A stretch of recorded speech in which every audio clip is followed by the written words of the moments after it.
Hello प्यारे साथियों, आज मैं जो है आपके सामने 26 मई का करंट अफेयर के बारे में डिस्कस करूंगा और बहुत ही डीप एनालिसिस होगा ये। आपको जो है ना बहुत ही जो है समग्र नॉलेज मिलेगी आज के लेक्चर में।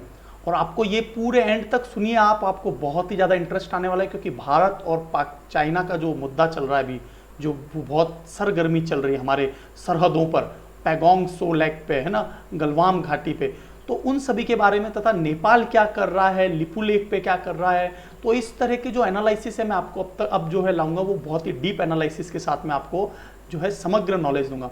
तो आप जो है लेक्चर को अंत तक देखें, और यदि आप जो है मेरे लेक्चर को सुनते हैं, आपको लगता है कि मैं अच्छा काम कर रहा हूं, तो आप अपने साथियों को पहले बोलिए कि 2-4 मिनट का मेरा लेक्चर देखें पहले, और उसके बाद में जो चैनल को सब्सक्राइब करें। तो जो भी आपके आसपास है, यदि आपको लगता है आप मेरे बात को ध्यान से सुनते हैं, तो आप जरूर अपने दोस्तों में एक बार शेयर करें कि किस डीप एनालिसिस के साथ यहाँ पे काम चल रहा है। तो देखिए, आज you will definitely have the deep interest in this whole analysis. So let's continue the section. यहाँ पर हम लोग आ जाते हैं। तो सबसे पहले हम लोग किसकी बात करने वाले हैं? 16 मई के करंट अफेयर के बारे में बात करने वाले हैं। और आपको दिख रहा होगा, तो मैं इस सेक्शन को स्टार्ट कर देता हूँ।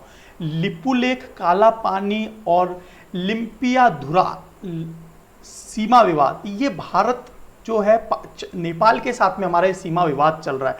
अब ये सीमा विवाद कहाँ से उपजा है, तो इस सीमा विवाद के बारे में बता देता हूँ कि पिछले दिनों में जो चीन सरकार है, उसने जो नेपाल की कम्युनिस्ट सरकार है उसके अंदर उसको अस्थिरता आ गई थी, तो उसको बैलेंस करने के लिए वहां पर चीन ने उनको मदद की, और इसके चलते वो चीन के पूरी तरह से प्रभाव में आ गए, या यूं कह लीजिए कि चीन की गोद में जा बैठा है नेपाल। तो उसके चलते जो है ना, वो भारत के साथ भी अब अड़ंगे लेना शुरू कर चुका है। तो यहां से एक्चुअल विवाद उपजता है। तो लिपू लेक दर्रा आपने सुना होगा। लिपू लेक दर्रा जो है ये उत्तराखंड में, काला पानी ये वही जगह है जहां से काली नदी है ना ये निकलती है, और लिम्पियाधुरा, तो ये जो है ना पिछले दिनों में मान लीजिए नेपाल है, ये नेपाल है, और ये उत्तराखंड है, ये उत्तराखंड है ऊपर वाला सेक्शन। तो ये ऊपर वाला जो ये सेक्शन है, इसको भी क्या बोल रहा है, नेपाल की ये विवादित क्षेत्र, और ये हमारा हिस्सा है, और इसी में जो है लिपू लेक, काला पानी और लिम्पियाधुरा नाम की जगह आ रही है। तो यहां से ये विवाद की शुरुआत होती है। तो अब हुआ क्या कि नेपाल की जो कैबिनेट है उसने एक नया राजनीतिक मानचित्र दिया, जिसमें उन्होंने कहा कि लिपू लेक, काला पानी और लिम्पियाधुरा ये नेपाल का क्षेत्र है, और नेपाल की जो सत्तारूढ़ जो कम्युनिस्ट पार्टी है उनके सांसदों ने काला पानी, लिम्पियाधुरा और लिपू लेक को भारत से नेपाल की सीमा में लौटाने की मांग करते हुए संसद में विशेष प्रस्ताव पास किया है। तो यही जो प्रस्ताव पास किया, उसके पीछे कहीं ना कहीं चीन का पूरी तरह से हाथ है ना।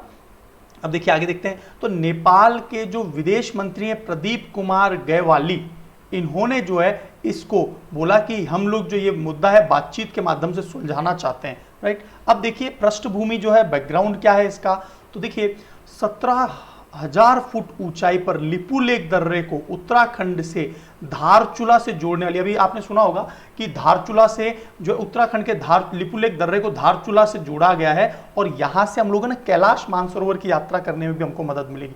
तो इस तरह की जो बात आई, उसके बाद से जो है ना रणनीतिक सर्कुलर रिंग रोड का उद्घाटन किया, और इस पर नेपाल ने आपत्ति जताई है। एक्चुअल में ये नेपाल की आपत्ति नहीं है, कहीं ना कहीं जो भारत का जो बॉर्डर रोड ऑर्गेनाइजेशन है BRO, देखिए एक तो होता है NHAI, national highway authority of India, ये तो भारत के इंटरनल जो क्षेत्र हैं, भारत के जो बड़े बड़े शहरों को जोड़ने का काम करता है, वो NHAI करता है। लेकिन BRO जो है वो बॉर्डर रोड ऑर्गेनाइजेशन, ये भारत के जितने भी बॉर्डर एरियाज में रोड को डेवलप करना, ताकि वहां पर बैटल टैंक, ताकि वहां पर जो है ना इस तरह का रोड डेवलपमेंट हो कि वहां पर बैटल टैंक को भी आसानी से लेके जाया जा सके। क्योंकि देखिए भारत का जो बॉर्डर लाइन एरिया है वो पाकिस्तान और चीन से सबसे ज्यादा भारत का विवादित क्षेत्र है, बहुत सारे विवादित क्षेत्र हैं। तो वहां पर इस प्रकार का हैवी रोड का डेवलपमेंट होना चाहिए कि कल को यदि हम लोग जो प्लेन भी उतार सकें, हम लोगों का बैटल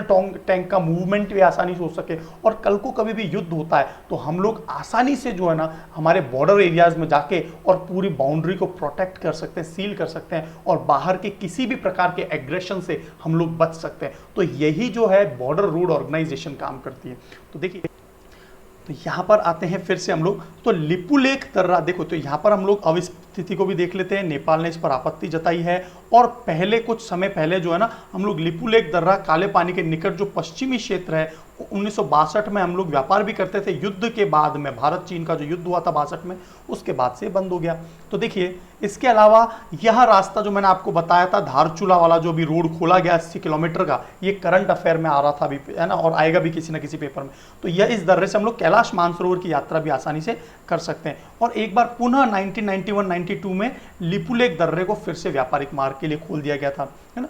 तो काला पानी, काली नदी जो है इसका उद्गम स्थल जो है वो काले पानी से है। और आपको पता होगा महाकाली या शारदा नदी ये भारत और नेपाल के बीच में ये बॉर्डर बनाती। मान लीजिए नेपाल है और ये जो है उत्तराखंड वाला एरिया है, तो ये जो सीमा बन रही है, ये सीमा ये जो है काली जो है महाकाली या शारदा नदी के माध्यम से बनता है। तो ये पॉइंट एक आपको याद रखना है।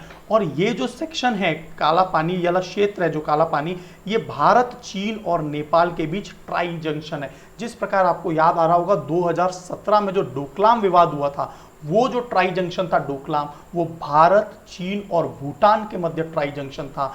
भूटान की जो विदेश नीति है या भूटान की जो विदेश नीति और डिफेंस जो है वो भारत देश प्रोटेक्ट करता है ना। जबकि नेपाल में ऐसा कुछ नहीं है, लेकिन डे बाय डे जो नेपाल भारत की ओर था वो लगातार क्या चाइना की ओर जाता जा रहा है। क्योंकि उनकी, आपको ये बात समझनी होगी कि कम्युनिस्ट पार्टी है और चाइना में भी कम्युनिस्ट पार्टी है, तो they will support both, right. इसी तरह से जो है मालदीव के अंदर अभी आपने सुना होगा, है ना, OIC organisation of Islamic cooperation, ये जो है ना ऑर्गेनाइजेशन ऑफ इस्लामिक कॉपरेशन जो है, इसने भी जो है भारत में क्या किया, मालदीव ने जो है पाकिस्तान, टर्की और सिंगापुर को ये बोला कि भारत में ऐसा कुछ भी इस्लामिक फोबिया नहीं है।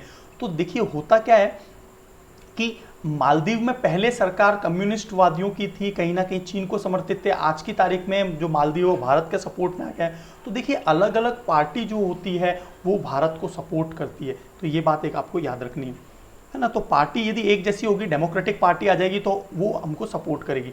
अब देखिए आगे चलते हैं।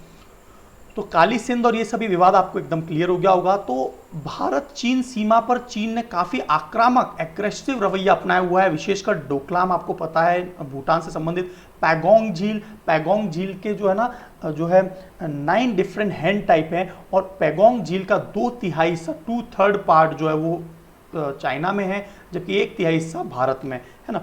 अब देखिए चीन हिमालय क्षेत्र में प्रभाव बढ़ाने के लिए अंधाधुंध निर्माण करता जा रहा है। तो इसको देखा देखी भारत भी जो है ना अपने जो है ना अभी रोड को बहुत तेजी से डेवलप करता जा रहा है। तो यहाँ पर जो विवाद जो उत्पन्न हो रहा है ना, कहीं ना कहीं चीन डोकलाम, पैगोंग झील, देखो डोकलाम तो आ गया नेपाल में, पैगोंग आ गया लद्दाख क्षेत्र में और गलवान घाटी भी लद्दाख क्षेत्र में, और यहाँ पर ये 3 किलोमीटर तक अंदर आ गए थे, है ना। तो चीनी सेना ने अपनी पकड़ को बहुत मजबूत कर दिया है। अभी हाल ही में उन्होंने बंकर वगैरह, लड़ाकू विमान भी अप्लाई कर दिए हैं। आपने, है ना, बहुत सारे जो इसके फाइटरलेस मतलब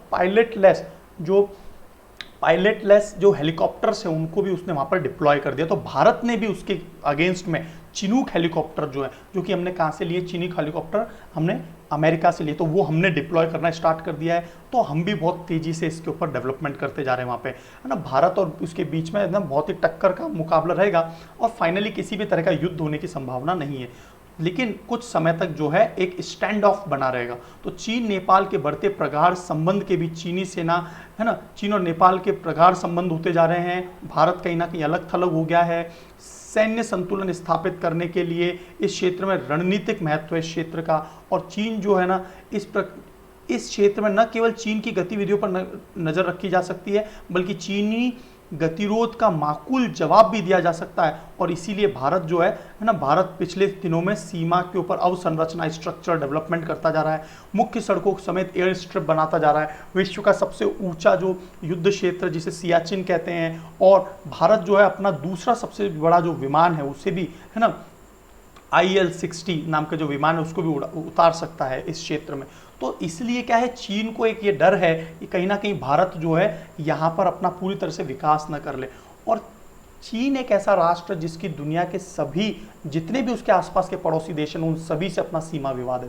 तो देखिए आगे चलते हैं, आपको ये बात हिस्टोरिकल पर्सपेक्टिव से याद रखनी है कि नेपाल और अंग्रेजों की एक ट्रैटी हुई थी, समझौता हुआ था सुगोली, बैटल ऑफ सुगोली के नाम से जाना जाता है या ट्रैटी ऑफ सुगोली, है ना। इसके तहत काली नदी का पूर्वी जो क्षेत्र है, मतलब नेपाल की तरफ वाला, लिम्पियादुरा और काला पानी और लिपू लेक पर अपना दावा करता है। तो नेपाल जो है के तहत यहाँ पर बैटल ऑफ सुगोली के तहत जो ट्रैटी हुई थी उसके तहत दावा करता है।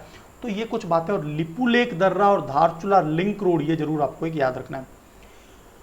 तो देखिए सुगौली संधि किस किस के बीच में थी, नेपाल और ब्रिटिश इंडिया के बीच में थी। ये हिस्ट्री में कई बार एग्जाम में क्वेश्चन आया है। और इसके तहत काली नदी के पूरब का इलाका, मतलब जो काली नदी है उसके पूरब वाला इलाका जो है ना वो नेपाल का है, लेकिन नेपाल जो है पश्चिमी वाला जो लिपू लेक, लिम्पियाधुरा और काला पानी क्षेत्र को भी अपना बता रहा है ना। तो ये पॉइंट आपको एक याद रखना है।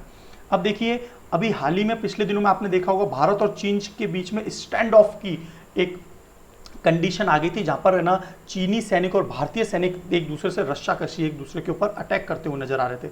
तो लद्दाख में लाइन ऑफ एक्चुअल कंट्रोल, तो आपको ये दो टर्म्स याद रखनी है, एक है LAC, तो ये मैं आपको एक मैप बना देता हूं। ये यदि जम्मू एंड कश्मीर है तो ये इतना जो हिस्सा है ना ये वाला, ये एक्विजिशन कर रखा है, अधिग्रहण कर रखा है चीन ने। ये जो ये वाला हिस्सा है ये इसमें से ये इसका जो पैरेलल ये वाला भाग है, तो ये गिलगिट बाल्टिस्तान वाला हिस्सा है जो कि पाकिस्तान ने अधिग्रहित कर रखा है। और ये वाले हिस्से को जो है ना ये इस वाले हिस्से को पाकिस्तान जो है आज़ाद कश्मीर कहता है। तो जम्मू कश्मीर जो एक्चुअल में था उसका 2/3 हिस्सा के करीब तो चाइना और पाकिस्तान के पास है, जबकि वर्तमान में भारत के पास जम्मू कश्मीर का केवल 1/3 हिस्सा के करीब बचा हुआ है। तो ये कुछ पॉइंट याद रखने। अब यहाँ पर जो है ना, अब देखिए एक और आपको मैं मुद्दा क्लियर करता हूँ कि पिछले दिनों में भारत ने क्या किया, बॉर्डर रोड ऑर्गेनाइजेशन के तहत जो है ये वाला हिस्सा जो है यहाँ पर एक रोड बनाया है, और इस रोड से आपत्ति है और इसीलिए चाइना जो है ना यहाँ पर एग्रेशन करता जा रहा है। और ये अक्साई चिन वाला एरिया कहलाता है जो चीन के अधिग्रहण में, और यहाँ पर ऊपर की तरफ इस जगह पर हमारा सियाचिन है, राइट, सियाचिन जो कि highest battlefield of the world के नाम से जाना जाता है ना। अब देखिए तो LAC क्या है, LAC जो है भारत और चाइना के मध्य जो लाइन ऑफ कंट्रोल है, लाइन ऑफ एक्चुअल कंट्रोल, वो LAC है। और पाकिस्तान के साथ में जो है हमारी वो LOC है, लाइन ऑफ कंट्रोल। तो LAC चाइना के साथ, LOC पाकिस्तान के साथ है, राइट। अब आगे चलते देखिए, तो लद्दाख में लाइन ऑफ एक्चुअल कंट्रोल में तनाव कम होता नहीं दिख रहा। 5 मई को बहुत तेजी से इन्होंने क्या किया था, भारतीय सैनिकों के साथ स्किर्मिशेस, रस्साकशी करी, उनसे मुठभेड़ करने की कोशिश की, धक्का मुक्की करने की कोशिश की। और चीन ने जो है ना पैगोंग झील में अपने टेंट लगा लिए, भारत की फौज को भी वहीं डेरा जमा, भारत ने भी फिर अपनी फौज का डेरा वहीं जमा दिया। और सरकार ने साफ कर दिया कि बॉर्डर पर जारी डेवलपमेंट में कोई भी तनाव की वजह से नहीं रोका जाएगा।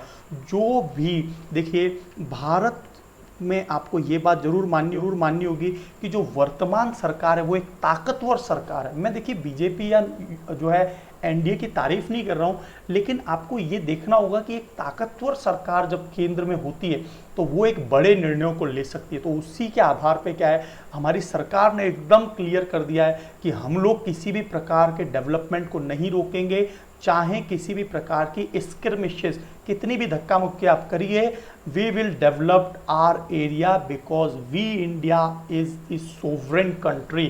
हम संप्रभु हैं, हम अपने आप में प्रभु हैं, हमारे ऊपर कोई भी जो है ना देश किसी भी प्रकार का दबाव लागू नहीं कर सकता। तो देखिए आगे चलते हैं। तो देखिए यहां पर क्या होता है, भारत लंबे समय से स्टैंड ऑफ के लिए तैयार है, डिप्लोमेटिक ग्राउंड लेवल पे मिलिट्री से भी बात हो रही है। तो इस तरह से जो है, अब देखिए आक्रामक चीन क्यों हो रहा है, तो एक तो क्या है, भारत के यहाँ पर कई प्रकार के डिफेंस रिलेटेड प्रोजेक्ट चल रहे हैं। और भारत ने जो मैंने भी आपको रोड बताया था धारचुक, ये लद्दाख वाले क्षेत्र में बोल रहा हूँ मैं, जो पहले जो रोड बताया था मैंने आपको वो है ना, तो धारचुक से श्यो होते हुए दौलत बेग लद्दाख क्षेत्र में जो रोड बना दिया। तो इस Daulat Beg Oldi advance landing ground है। यहाँ पर दौलत बेग में ओल्डी एडवांस लैंडिंग ग्राउंड है। यहां पर जो है ना भारत का जो दूसरा सबसे बड़ा जो प्लेन है C-130 ग्लोब मास्टर, जो नहीं ये भारत का सबसे है ना, आईएल जो है, आईएल जो प्लेन है वो भारत का दूसरा सबसे बड़ा प्लेन है। C-130 ग्लोब मास्टर जो कि हमने अमेरिका से 6 लिए, ये एयरक्राफ्ट भी भारत उतार सकता है। तो उसके लिए क्या है, भारत को एक रोड भी विकसित करना होगा। लगातार भारत जो ये रोड विकसित कर रहा है ना, इसी से चाइना को सबसे ज़्यादा परेशानी है। यहाँ तक कि हमने जब भी अरुणाचल प्रदेश में भी रोड डेवलप किया तो वहाँ पर भी उसको समस्या उत्पन्न हो गई है। तो देखिए भारत का काराकोरम हाईवे एक्सप्रेस को ये जो है पूरी तरह से मदद देता है और चीन को इसी पर दिक्कत है। तो याद रखेंगे Daulat Beg Oldi advance landing ground, ये सबसे ऊंची एयर स्ट्रिप है दुनिया की, है ना। यहाँ पर भारत ने जो है ना अपना ग्लोब मास्टर उतारा हुआ था पहले, ये पॉइंट क्लियर हो गया। और 5 मई में लद्दाख क्षेत्र में पैगोंग लेक में 250 सैनिक जो हैं इन ये भारतीय जवान से आपस में भिड़े थे। तो ये और ये जो 8 हिस्से हैं इस झील के 8 फिंगर्स के नाम से जाना जाता है। और इस पैगोंग सो झील जो कि बहुत ही सुंदर है, बहुत अच्छे अच्छे लोगों को आपने देखा होगा वहाँ पर फोटोज वगैरह भी क्लिक की हुई है। तो 2/3 जो हिस्सा है वो जो है ये चाइना के पास है पैगोंग सो का। पैगोंग सो इस तरह से एक पतली सी लेक है। तो इसका जो ये आगे वाला जो हिस्सा है ना, ये आगे वाला हिस्सा ये तो भारत में, और पीछे वाला हिस्सा इधर वाला पूर्व वाला हिस्सा चाइना में। तो ये पॉइंट क्लियर हो गया होगा आपको, है ना। और गलवान घाटी जो है, गलवान घाटी भी बोलते हैं इसको, गलवान घाटी में भी घुसपैठ। तो ये कुछ शब्द याद रखना, गलवान घाटी है ना, लद्दाख, पैगोंग सो लेक है ना, और काला पानी और जो लिम्पियाधुरा और जो लिपू लेक है, ये भारत और नेपाल के मध्य जो तनाव का कारण रहा है। तो क्यों जरूरी है स्टैंड ऑफ, क्योंकि चीन ने बॉर्डर पर जैसा डेवलपमेंट किया है भारत भी उसी तरह से डेवलप कर रहा है, और भारत पूरी तरह से LAC पर अपनी सड़कें और लैंड स्ट्रिप बिछा रहा है। तो देखिए भारतीय सैनिकों को LAC line of actual control जो भारत और चाइना के मध्य है, वहां तक पहुंचने में सहजता हो सके, आसानी से पहुंच सके, और चीन के किसी भी प्रकार के नामाकूल हरकतें जो लगातार वो करता रहता है उससे हम लोग क्या है आराम से डटकर मुकाबला कर सके और आसानी से पहुंच बना सके हमारे सभी प्रकार के जो है हमारे जो है सैन्य दल भी वहाँ आसानी से पहुँच सके। तो चीन लगातार वहाँ पे पेट्रोलिंग करता रहता है ना। और 2017 का आपको डोकलाम विवाद याद ही होगा। फाइनली भारत के लिए सपोर्ट में पूरे दुनिया के देश उतरे थे, और कहीं ना कहीं यहाँ पर है ना चाइना को मुँह की खानी पड़ी थी डोकलाम में भी, है ना, क्योंकि अननेसेसरीली एग्रेशन किया था चाइना ने अपने रोड को डेवलप करने के लिए, है ना। तो देखिए डोकलाम ट्राई जंक्शन किसके मध्य, भारत, भूटान और चीन के मध्य। अब देखिए पिछले दिनों में ये देखा गया कि जो हमारे बच्चे हैं उनके बीच में बहुत ज़्यादा मेल न्यूट्रिशन, कुपोषण के शिकार है। तो देखिए ये एक मेल न्यूट्रिशन का एक पार्ट निकाला गया कि भारत में ना बहुत ही गंभीर समस्या है। तो एक ऑर्गेनाइजेशन है community based management of acute का मतलब बहुत ही अत्यधिक लंबे समय तक चलने वाला mail nutrition association of India. तो इसने क्या किया, इस ऑर्गेनाइजेशन में भारत में बच्चों में जो सीवियर एक्यूट मेल न्यूट्रिशन, बहुत ही ज़्यादा कुपोषण के जो शिकार हैं, उसके ऊपर जो है community based management and acute mail nutrition association of India ने क्या करा, कुछ जो है उसका गठन किया गया ताकि हमारे जो बच्चे कुपोषित हैं उनको गंभीर बीमारियों से रोका जा सके। अब देखिए आप बोलेंगे कि भाई ये इन गंभीर बीमारियों से हमें क्यों लड़ना है, बच्चे जो गरीबों के जो बच्चे हैं उनको कुपोषण से क्यों दूर करना है, मुक्त करना है, क्योंकि भारत को यदि सक्षम बनाना है तो हमारा जो बच्चा है, भारत की जो युवा पीढ़ी है वो बहुत ही सशक्त और ताकतवर होनी चाहिए। वरना क्या होगा, यदि वो कुपोषित है तो भविष्य में सारा का सारा पैसा, भारत सरकार का पैसा, टैक्स पेयर का इनकम जो है वो किस में सारा इन्वेस्ट हो जाएगा, वो सभी जो है उनके मेडिकल हेल्थ चेकअप में, और उनके लिए कई लोग लगे रहेंगे। तो क्या ये भारत की जो युवा देश कहलाता है, तो क्या युवा देश कहलाएगा, उसमें ज़्यादातर आबादी कुपोषित है तो कैसे काम चलेगा। तो कहीं ना कहीं जो है हमारी जो है प्रति व्यक्ति आय का एक बड़ा हिस्सा वहाँ लग जाएगा, और इसीलिए हमको मेल न्यूट्रिशन पे भी बहुत अच्छे से काम करना है। तो देखिए आगे चलते हैं।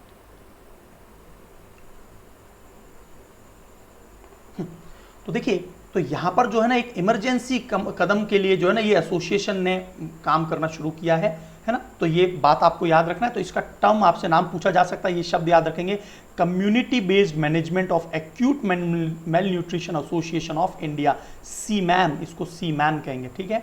तो देखिए क्या हो रहा है कि यूनिसेफ जो जिसका मुख्यालय कहाँ है, पेरिस में, और भारत का जो स्वास्थ्य और परिवार कल्याण मंत्रालय जिसके जो मिनिस्टर चल रहे हैं वो डॉक्टर हर्षवर्धन सिंह चल रहे हैं, तो इन दोनों ने मिलकर एक व्यापक सर्वे किया और उस सर्वे में 2016-18 के मध्य ये पाया कि भारत के जो बच्चे हैं उनमें जो 4.9 लगभग ये कितना प्रतिशत हो गया, 5%। इसका मतलब 20 में से जो एक बच्चा है वो अत्यधिक कुपोषण का शिकार है। तो ये भयावह स्थिति है भारत, और भारत में सबसे ज़्यादा कुपोषित बच्चे पाए जाते हैं संख्या में, याद रखना। तो 5 साल से कम वर्ष की उम्र के बच्चे में 20 में से एक बच्चा कुपोषण का शिकार है।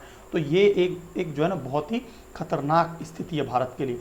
और कुपोषण क्या होता है कि यदि पोषक तत्वों की बहुत ज़्यादा कमी हो, या फिर देखो पोषक तत्व की या तो कमी हो या बहुत ज़्यादा मात्रा में ले ले, अति सर्वत्र वर्जयेत, अति भी हर चीज़ की खराब होती है और कमी भी हर चीज़ की खराब होती है। तो एक बैलेंस्ड मात्रा में डाइट जो है बच्चों को मिलनी चाहिए, प्रोटीन, वसा, कार्बोहाइड्रेट, विटामिन, फाइबर, जल, है ना। तो ये जिस प्रकार हम दूध को जो है ना एक कंप्लीट डाइट कहते हैं, क्यों कहते हैं, क्योंकि इसमें जो है ना सभी जो है प्रोटीन, वसा, कार्बोहाइड्रेट, फाइबर, विटामिन सभी कुछ है ना, फाइबर तो नहीं होता, विटामिन वगैरह सभी प्राप्त होते हैं, ठीक है। तो देखिए अगला जो पॉइंट आ रहा है ये अंतर्राष्ट्रीय लेवल का बहुत ही इंपॉर्टेंट मुद्दा है, इस्लामिक संगठन। और देखिए तो ये बहुत ही इंपॉर्टेंट है, IOC, organisation of Islamic cooperation. तो ये जो है आपने सुना होगा कि पाकिस्तान ने भारत पर आरोप लगाया था कि भारत में इस्लामोफोबिया हो रखा है। मतलब लगातार भारत की सरकार जो है ना इस्लामिक लोगों को बहुत ज़्यादा प्रताड़ित कर रही है ना। और ये मुद्दा उठाया था पाकिस्तान के जो संयुक्त राष्ट्र में जो पाकिस्तान के राजदूत हैं, है ना, मुनीर अकरम। आपको पता होगा, आप मुझे बताइए कि वर्तमान में भारत के जो यूनाइटेड नेशन में जो प्रतिनिधित्व कर रहे हैं वो कौन हैं, और अभी हाल ही में कौन रिटायर्ड हुए हैं, ये मुझे आप कमेंट बॉक्स में बताइए। तो इस प्रकार आप जो है मुझको आंसर भी बताएंगे ताकि आपका भी नॉलेज बढ़ता रहे। तो पाकिस्तान के जो राजदूत हैं मुनीर अकरम, उन्होंने दावा किया है कि भारत में इस्लामोफोबिया लगातार बढ़ता जा रहा है, और जो है वर्चुअल कॉन्फ्रेंस के माध्यम से पाकिस्तान ने भारत पर कई तरह के आरोप लगाए, है ना। और इसके ऊपर जो है, लेकिन IOC के कई सदस्य देश जैसे कि सऊदी अरब, UAE और ओमान ने भारत का साथ दिया इसमें। ये क्यों साथ दे रहे हैं, क्योंकि भारत के अभी पिछले दिनों में सरकार के बहुत अच्छे संबंध बने हुए।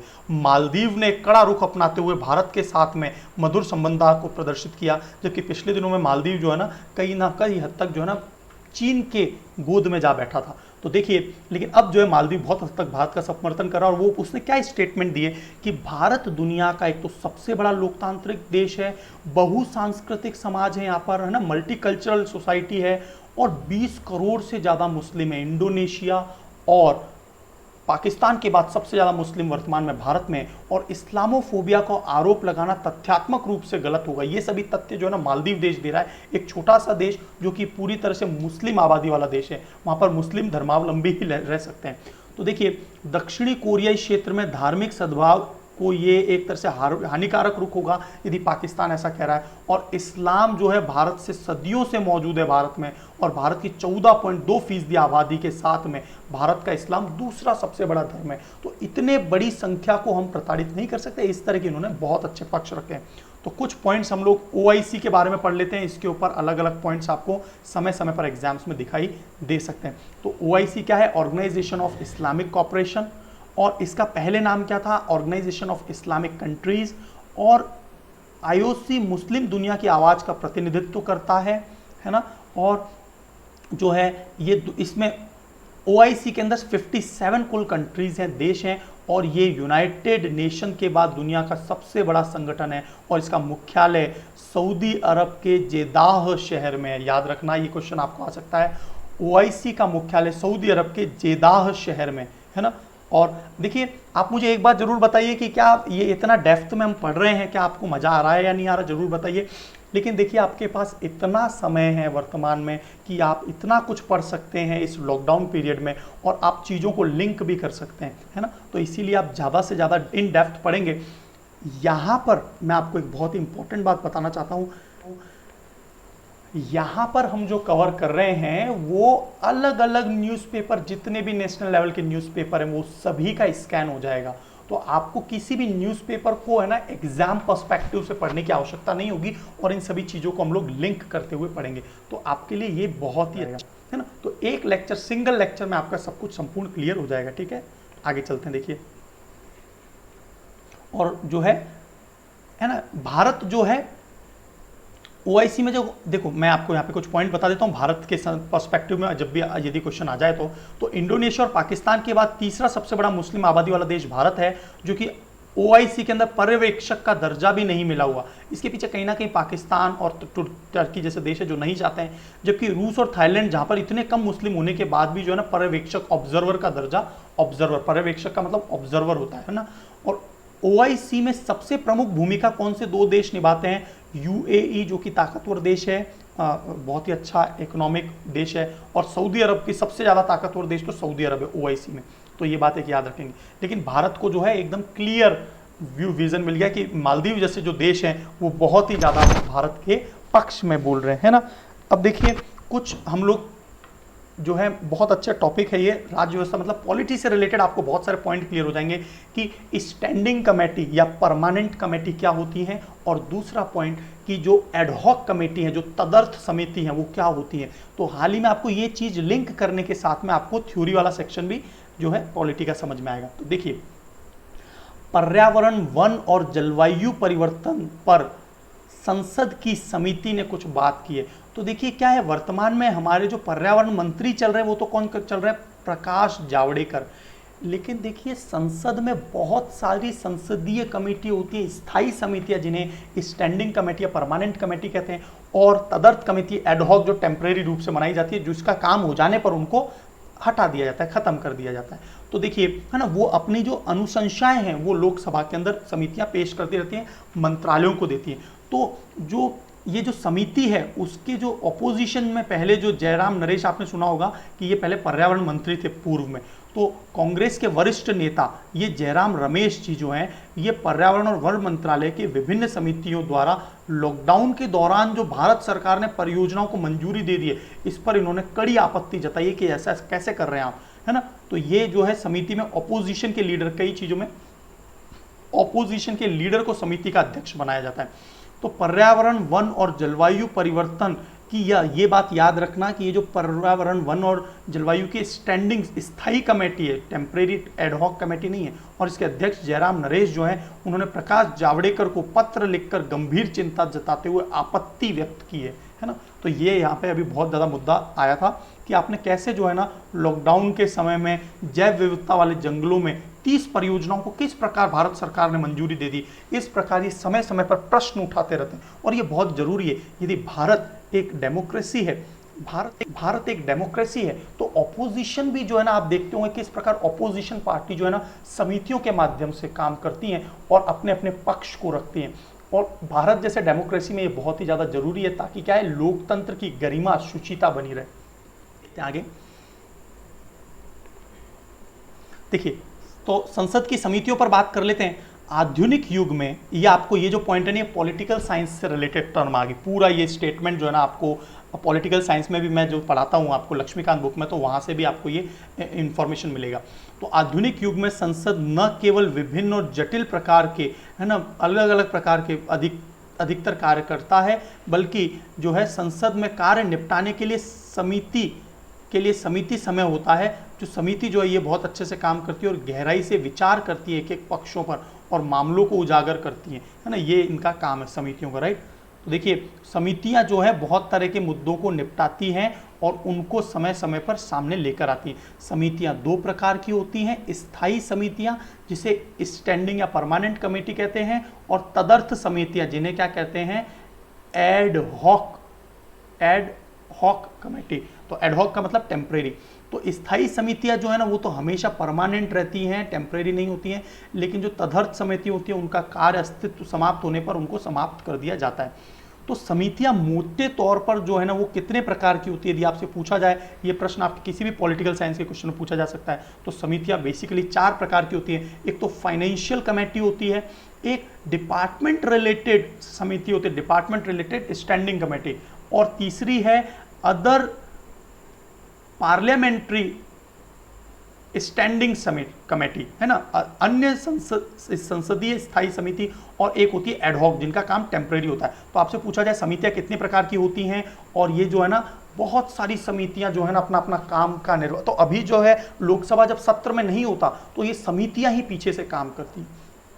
ये जो है आपके किसी भी पेपर में क्वेश्चन आ सकता है। तो जो नेक्स्ट पॉइंट है, भारतीय विवाद समाधान केंद्र, इंडियन डिस्प्यूट रेड्रेसल सेंटर। तो इंडियन डिस्प्यूट रेड्रेसल सेंटर जो है ना, उच्चतम न्यायालय के जो पूर्व न्यायाधीश हैं A.K. सीकरी, इन्होंने भारतीय विवाद संसाधन केंद्र बनाया है और है ना, इन्होंने का उद्घाटन किया है। A.K.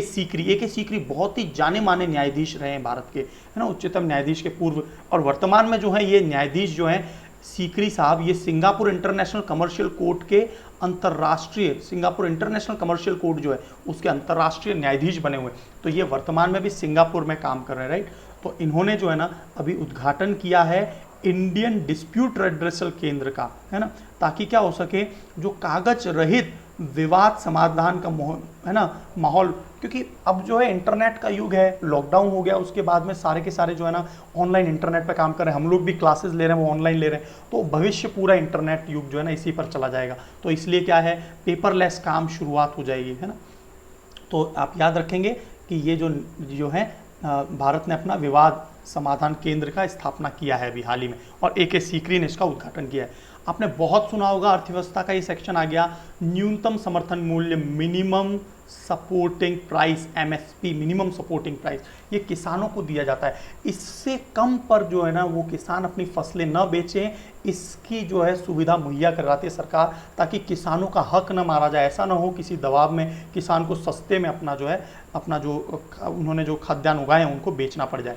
तो कृषि लागत और मूल्य आयोग, है ना, agriculture cost and price commission, agriculture cost and price commission जो है भारत की आगामी जो खरीफ फसलें हैं, खरीफ फसलें आपको पता है ना कि जो जुलाई से लेकर जुलाई, अगस्त, सितंबर, अक्टूबर तक ये जो फसलें उगाई जाती है, जिसमें हम लोग चावल वगैरह उगाते हैं, तो उनका जो समर्थन मूल्य को बढ़ाया है, क्योंकि एक तो आपको पता होगा 2022 का मोदी सरकार का ये लक्ष्य है कि किसानों की जो आय है वो 2 गुना हो जाए, है ना। ऐसा हो नहीं पाएगा, लेकिन ये कोशिश कर रहे हैं अपनी, और इसीलिए लगातार MSPs को बढ़ाते जा रहे हैं। तो कोरोना महामारी के चलते कृषि जिन्सों की मांग घटी है, तो MSP बढ़ाकर क्या है, किसानों को भारत सरकार बेहतर रिटर्न्स देने की कोशिश कर रही है। तो सुझाव बहुत सारे हैं, अलग अलग जो दलहन हैं और जो चावल हैं उनका जो है ना उनको बढ़ाने के लिए 2022 तक किसानों की आय को दुगना करने का लक्ष्य, ये आपको किसी भी पेपर में पूछा जा सकता है।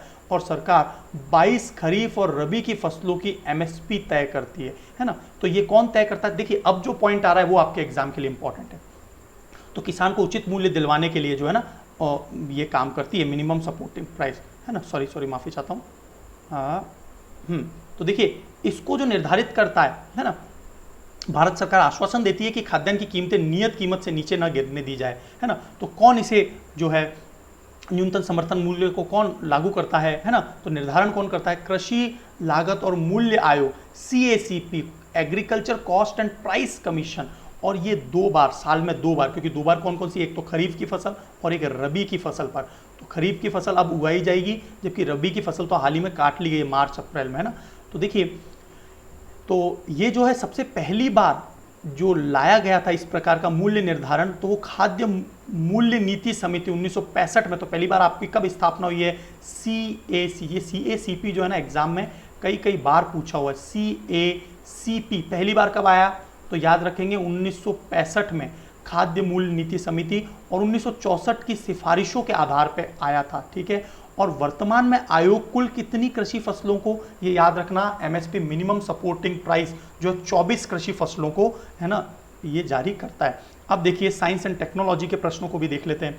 तो देखिए आपको पता होगा तेजस भारत का डेवलप्ड है ना, इंडिजीनियस डेवलप्ड प्लेन है ना, और इसको हाल ही में जो है ना भारतीय वायुसेना तमिलनाडु के कोयम्बटूर में 27 मई को 18वें बेड़े की फ्लाइंग बुलेट, देखो इनके नाम होते हैं, ये नाम जो है फ्लाइंग बुलेट, ये शब्द पूछा जा सकता है, फ्लाइंग बुलेट क्या है, तो इसमें तेजस को शामिल किया गया है, बड़े बेड़े, है ना, बहुत सारे जो है ना तेजस को इसमें ना, नॉर्मल जो एक स्क्वाड्रॉन होता है उसमें कुल 42 प्लेन्स होते हैं, याद रखना एक स्क्वाड्रॉन में 42 प्लेन्स होते हैं। तो लगातार जो है ना भारत का जो हिंदुस्तान एरोनॉटिकल लिमिटेड जो है वो लगातार भारत में HAL जो है ना, हिंदुस्तान एरोनॉटिकल लिमिटेड, है ना, ये जो है तेजस का निर्माण कर रहा है। देखिए तेजस का जो इंजन है ना, जिसे कावेरी इंजन कहा गया, याद रखना कावेरी इंजन, तो ये भी जो है ना इंजन वो हमने डेवलप कर रहे हैं हम लोग कावेरी इंजन, लेकिन वर्तमान में हमने अमेरिका से लिया हुआ है। और जो जिस पर पायलट बैठता है सीट, वो भी हमने अमेरिका से ली। बाकी जो प्लेन का डिज़ाइन वो भारत के HAL हिंदुस्तान एरोनॉटिकल लिमिटेड ने किया, तो ये बात याद रखना। और जो है कोयम्बटूर के पास, ये याद रखना, कोयम्बटूर के पास सुलूर एयरफोर्स स्टेशन पर होगा। और भारतीय वायुसेना के जो चीफ एयर चीफ है ना, चीफ ऑफ एयर स्टाफ है ना, RKS भदौरिया ने फ्लाइंग बुलेट जो है इसका ऑपरेशनल्स करेंगे, तो ये कर चुके हैं ये, ठीक है। अब देखिए तो तेजस के बारे में क्या पता होना चाहिए, ये tailless compounded delta wing plane है ना। टेललेस का मतलब पूछ रहित, और इसकी कुछ विशेषताएं हैं। एक ये हल्का विमान है, ये 4th जनरेशन का दुनिया का सबसे हल्का विमान है, इसीलिए इसको LCA लाइट कॉम्बैक्ट एयरक्राफ्ट के नाम से भी जाना जाता है तेजस को। और ये जो है ना, चूंकि ये हल्का है इसलिए बहुत तेजी से ये ना 2300 से 2400 किलोमीटर प्रति घंटे की स्पीड से भी जा सकता है। और इसने हाल ही में जो भारत का एक INS विक्रमादित्य जो सबसे बड़ा युद्धपोत है, उसमें इसकी स्काई जंपिंग डेक से भी सफलतापूर्वक उड़ान भरी थी। तो ये जो है ना मल्टी मोड पर भी काम करा जा सकता है। तो देखिए 4थी पीढ़ी का सुपरसोनिक मिसाइल है। सुपरसोनिक का मतलब जो कि ध्वनि की गति से तेज चलते हैं, और एक सबसे हल्का और छोटा लड़ाकू विमान है। तो ये पॉइंट्स आपको पता होने चाहिए। मैंने आपको बताया था कि चीन ने जो है ना अपने हेलीकॉप्टर AR-500, देखो ये आपको क्वेश्चन पूछा जा सकता है AR-500 क्या है। तो AR-500 क्या है, तो ये एक हेलीकॉप्टर फाइटरलेस हेलीकॉप्टर है जो चाइना ने जो है ना लद्दाख के बॉर्डर पे, लद्दाख की सीमा पर जारी तनाव के चलते चीन ने मानव रहित हेलीकॉप्टर AR-500C, याद रखना AR-500C, इसका सफल परीक्षण किया और अप्लाई भी कर दिए, ठीक है ना। तो देखिए आगे चलते हैं, और हेलीकॉप्टर भारत की सटी सीमा पर ये लगाया जाएगा, ठीक है। तो ये पॉइंट आपको एक याद रखना है। और भारत ने इसके खिलाफ में जो है ना चिनूक हेलीकॉप्टर को लगाया, जो कि भारत ने अमेरिका से लिए। अब देखिए प्रचंड लू, बहुत ही ज़्यादा लू चल रही है पूरे नॉर्दर्न इंडिया में, है ना। तो यदि टेम्परेचर 45 डिग्री से ऊपर पहुंच जाता है तो वहाँ पर लू की समस्या पैदा हो जाती है ना। तो ये लू की समस्या है, और इसका एक ही इलाज है कि हमको डिहाइड्रेशन से बचना होगा और पानी ज़्यादा से ज़्यादा पीना होगा, ज़्यादा से ज़्यादा हम लोगों को घरों में रहना होगा, है ना, डिहाइड्रेशन। अब देखिए राम किंकर बैज नाम के जो एक व्यक्ति हैं, उनकी 115वीं जयंती मनाई अभी हाल ही में। राष्ट्रीय आधुनिक कला संग्रहालय राम किंकर बैज की, है ना। तो सांस्कृतिक मंत्रालय है ना, कल्चरल जो मिनिस्ट्री है उसने। तो ये राम किंकर बैज हैं कौन, इनके बारे में बात कर लेते हैं। तो देखिए राम किंकर बैज जो है ना एक बहुत ही प्रतिष्ठित मूर्तिकार थे, चित्रकार थे, ग्राफिक कलाकार थे। 1925 में इन्होंने शांति निकेतन स्थित कला विद्यालय यानी कला भवन के प्रवेश को सुनिश्चित किया। तो राम किंकर बैज जो है ना इन्होंने बहुत अच्छे काम किए। तो याद रखना इनके लिए जो है अभी राष्ट्रीय आधुनिक कला संग्रहालय की 115वीं जयंती मनाई गई है ना, और ये मूर्तिकार वगैरह रहे हुए। अब देखिए आगे, ये खिलाड़ी बहुत ही जाने माने खिलाड़ी हैं, बलबीर सिंह सीनियर, जरूर इन पर प्रश्न आएगा। इनकी हाल ही में निधन हुआ है। ये 3 बार ओलंपिक स्वर्ण पदक विजेता महान हॉकी खिलाड़ी बलबीर सिंह सीनियर का सोमवार को निधन हो गया, मंडे को, मतलब सोमवार को जो है इनका निधन हो गया। मतलब निधन की डेट कभी नहीं पूछी जाती, एक बात याद रखेंगे आप। तो आपसे बस ये पूछा जाएगा कि इन्होंने जो है ना हेलेंस्की जो ओलंपिक है, हेलेंस्की किसकी राजधानी आप मुझे बताइए।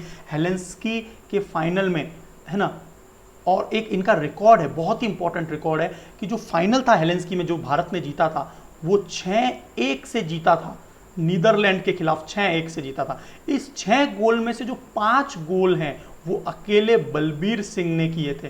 तो ये बहुत ही वर्ल्ड रिकॉर्ड आज तक नहीं टूटा, याद रखना।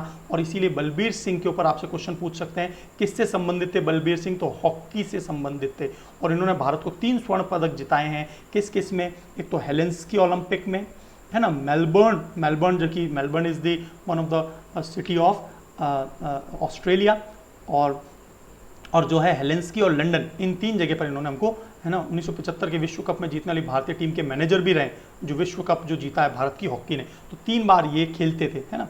अब हम लोग जो है आपको शॉर्टकट में जितना भी पढ़ा है उसके बारे में चर्चा कर लेते हैं। हमने चर्चा की AR-500C, ये क्या है, चीन का मानव रहित हेलीकॉप्टर, है ना, जो कि उन्होंने लद्दाख क्षेत्र में जो है लगा दिया है। इसके बाद में AK सीकरी जो न्यायाधीश हैं, जो भारत के बहुत ही जाने माने न्यायाधीश हैं, है ना, तो ये कागज रहित वैकल्पिक विवाद समाधान, है ना, डिस्प्यूट रेड्रेसल के लिए कागज रहित, तो ये जो है इन्होंने उद्घाटन किया AK सीकरी, वर्तमान में सिंगापुर में चल रहा है, राइट। इसके बाद में आ रहा है ना, तो भारतीय विवाद समाधान केंद्र, इंडियन डिस्प्यूट रेड्रेसल सेंटर, इन्होंने उसका उद्घाटन किया है। भारत के अंदर जो है ना सीवर एक्यूट मेल न्यूट्रिशन की समस्या उत्पन्न हो गई है, तो community based management of acute mail nutrition नाम की जो संस्था है, ये जो है इससे निपटाने का काम कर रही है। तो इसका हाल ही में क्या है, इसको बनाया गया, ठीक है।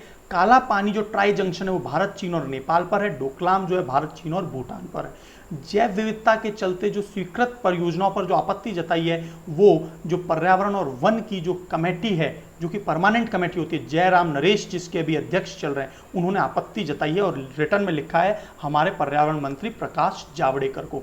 अगला जो पॉइंट आ रहा है कि इतिहास के 16 महानतम खिलाड़ियों में शामिल रहे हैं बलबीर सिंह सीनियर, जो कि हॉकी से संबंधित है, उनका हाल ही में निधन हुआ है। इन्होंने हमको 3 बार ओलंपिक में जीत दिलाई है और इनका जो रिकॉर्ड है आज तक वर्ल्ड में कायम है। 6-1 से नीदरलैंड से जीते थे हेलेंस्की में, उसमें से 5 गोल इन्होंने दागे थे। अब तक का ये वर्ल्ड रिकॉर्ड किसी ने नहीं तोड़ा है।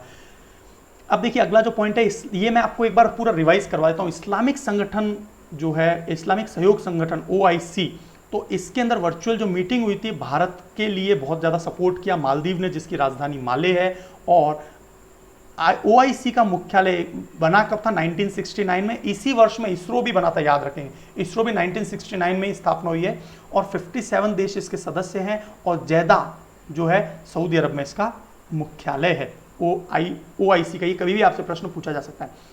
8 फिंगर्स क्षेत्र जो है वो पैगोंग सो लेक लद्दाख वाले क्षेत्र में है, जो तिब्बत और लद्दाख में आती है ना। तो यहाँ पर ये भारत और चाइना का सीमा विवाद जो है गरमाया हुआ है अभी।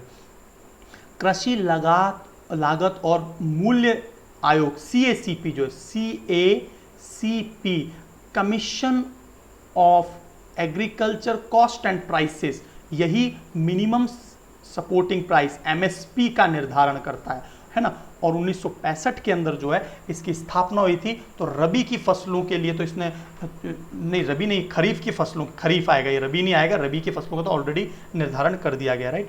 अब इसके बाद देखिए 18वीं स्क्वाड्रॉन के रूप में तेजस जो है इसकी चौथी है ना जो पीढ़ी के स्वदेशी लड़ाकू विमान है ये, और इसका निर्माण किसने किया, हिंदुस्तान एरोनॉटिकल लिमिटेड ने। तो ये जो है अभी बेड़ा जो शामिल किया है सुलूर नाम की जगह पे तमिलनाडु में, राइट। और जो है नेशनल गैलरी द्वारा जो है ना वर्चुअल टूर का आयोजन किया है। क्यों किया है, राम किंकर बैज ये जाने माने मूर्तिकार, चित्रकार और ग्राफिक कलाकार रहे हुए। तो इस प्रकार जो है 26 मई का हमने इन डेप्थ एनालिसिस बहुत अच्छे से देख लिया। और हम इसी तरह से, आप मुझे जरूर कमेंट बॉक्स में बताइए कि मैं यदि आपसे प्रश्न नहीं पूछा लेकिन इन डेप्थ आपको एक एक पॉइंट को क्लियर कर रहा हूं, तो आपको राजनीतिक मुद्दे, आप बड़े स्तर के एग्जाम पर यदि तैयारी करते हैं, या आप किसी भी जो है कभी आपको कोई जो है ग्रुप चर्चा होती है, डिस्कशन होता है, तब आप इस तरह के मुद्दों को रखेंगे तो आपका नॉलेज जो है ना आपसे बहुत ही ज़्यादा इंस्पायर होंगे, लोग इन्फ्लुएंस होंगे। तो मैं यही चाहता हूं कि आप जो है चाहें तो अपने गार्जियन, पेरेंट्स और सभी साथियों में इसको शेयर करें, दोस्तों में शेयर करें, और मैं आपको समय समय पर इसी तरह के मुद्दों को लाता रहूँगा। So wish you all the best, God bless you all.